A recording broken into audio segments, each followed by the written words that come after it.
Ngayon na mga kababayan, umpisahan po natin. Sino ba itong mabubunot nating umpisa na? Ayan, ang Vice Presidente. Sa Vice Presidente naman pala nang galing ho mga boss chief amo sir. Yung uuwi na daw po si dating Pangulong Duterte. Oh, kasi 'di ba kumakalat o ikinakalat po ng mga DDS na ang tatay daw po nila ay pauwi na mga kababayan. Tingin ko, palagay ko, yung mga nandyan sa madalas na mag-scroll sa social media, sa Facebook, sa YouTube, eh nakita nyo na yung ibinabalita ng mga DDS at masayang masaya sila. Ano? Dito naman pala, galing sa Vice Presidente natin mga kababayan. Pakinggan nyo ho Maraming salamat sa inyo mga kababayan natin. Maraming salamat sa inyo mga kababayan natin. At bakit? Bakit po? Duterte. O bakit po, madam? Magpapasalamat. Makikita ko po siya sa susunod na linggo. Nakikita ko po siya sa susunod na linggo. Ano po? Tapos? Mahal natin lahat. At inaantay natin lahat ang kanyang paglabas at pag-uwi. Sandali ha. Sandali. Tingin ko talagang hindi naintindihan ng mga DDS yung sinabi. Yung sinabi ng Vice Presidente. Nagets ko na, mga bossing, no? Balikan natin, iatras natin. Ang sabi ng Vice Presidente, makikita ko po siya sa susunod na linggo. Yung pagkakaintindi ko ho doon, mga kababayan, magkikita sila sa Netherlands. Ayan, tama, si Ma'am Merly Belen. Nasa ba yun? Si Ma'am Merly Belen, tama. Dahil papunta ang Vice Presidente na ngayon nga po ay nandoon na sa the Netherlands. So, ang Vice Presidente, yun yung pagkakaintindi ko, sa makikita ko siya sa susunod na linggo. Ngayon, putol doon, no? Magpapasalamat.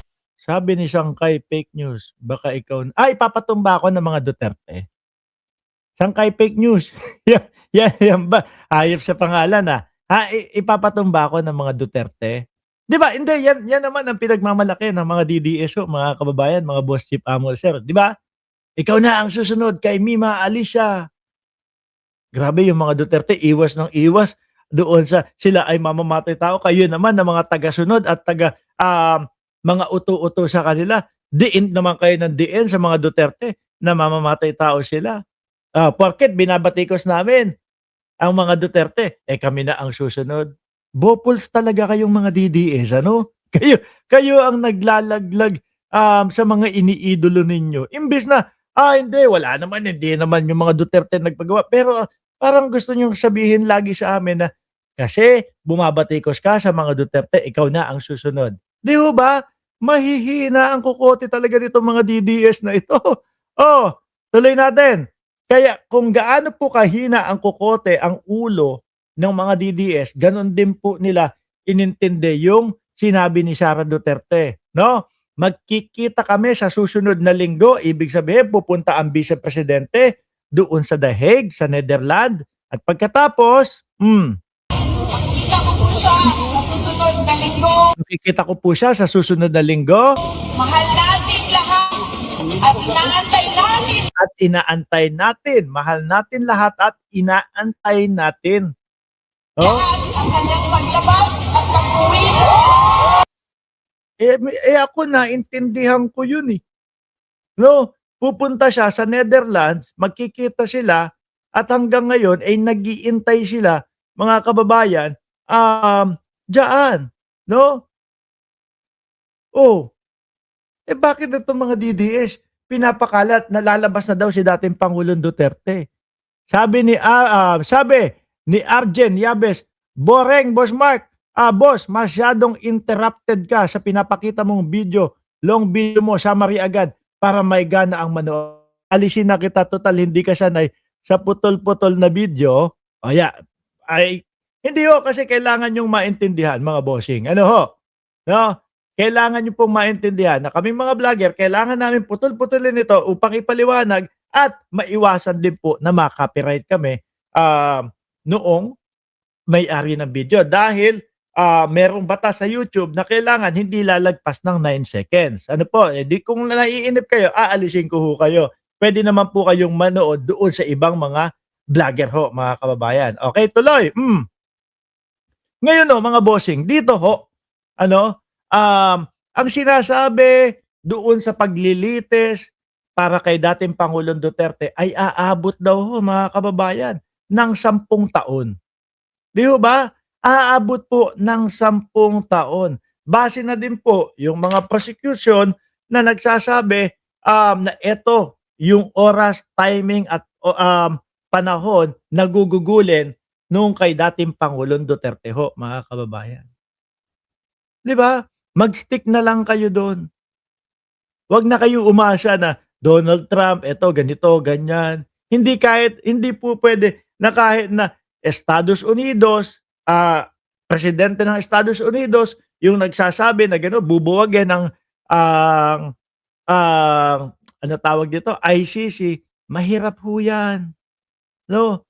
Marami pong bansa, hindi lang po isa, dalawa, tatlo, apat, lima, at hindi po mga third world country ang mga nakasuporta sa ICC, mga bossing.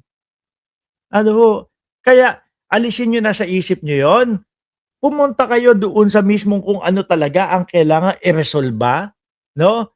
Na kung kayo ay naniniwala na ang dating Pangulong Duterte ay uuwi, kung ang dating Pangulong Duterte ay walang kasalanan, pumokus kayo doon sa pagdepensa sa kanya. Di ba, mga kababayan? Kaya lang, base doon sa mga narinig natin, kagaya nung sila Mark Alfred de Guzman, si Pinoy Canada na kaibigan natin, base doon sa mga narinig natin, yung mga anak ni dating Pangulong Duterte ang kumukontra kay Koopman para idepensa na ng tuluyan si dating Pangulong Duterte. Sila din po pala, mga kababayan, di umano yung nagpapatagal para, tingin ko, mga boss chief amo sir, kung mahal nila yan, gusto nila makalaya agad yan at dun agad sila sa depensa nila pupunta. Di ba? Pero merong interim release, merong mga kung ano-ano na kapag ka daw po walang ID yung mga witness o yung mga nabiktima ay hindi pwedeng magsalita. Alam natin, mga bossing, paikot ho yun eh. Di ba? Hilingin nila na, total naman, ready po kami sa mga depensa namin para sa aming dating Pangulong Duterte. Ang gawin na lang po natin, baka pwedeng, imbis na every 6 months, imbis na every 6 months po, itong paglilitis sa dating Pangulo, gawin na lang natin every month na lang para mabilis po. Lalo na kapag kakampiyansa ka o kumpiyansa ka, ay maipapanalo mo yung kaso. Pero kapag ikaw, sa tingin mo, delikado, ang gagawin mo, lagi na lang pong laging yung paiwas, laging teknikalidad na lang. Di ba? Haabot ho talaga yan, mga kababayan. Hindi po nanggaling sa akin. Doon po sa mismong nakakaranas at alam kung ano ang proseso ng ICC. 81 anyos ang edad ng dating Pangulong Duterte. Ano po? 81 anyos ang edad ng dating Pangulong Duterte. Kung tatapusin, yung 10 taon, naka-1 taon na. Pero sa 1 taon, dahil nga po ang style nila, diskarte nila, parang puro pampatagal lang, parang nasayang lang yung isang taon, no? So let's say, i-count na natin yung 1 taon na yon, Maritel T, at Tato, at Admin, BMB, Jovi, i-count na natin yon. May siyam pa. Alam nyo po, na ang buhay ng tao, miski ho ako, mga kababayan, nakikita ko, imposible akong umabot ng 90 no? Ang buhay ng tao ngayon, sa panahon natin, paikli po ng paikli.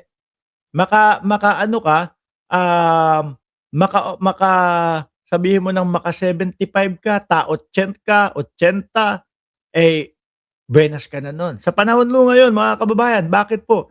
Ang mundo natin, nababalot na ng pollution. Napakadami na po ng mga kagaya ng mga radiation. Di ho ba, mga kababayan?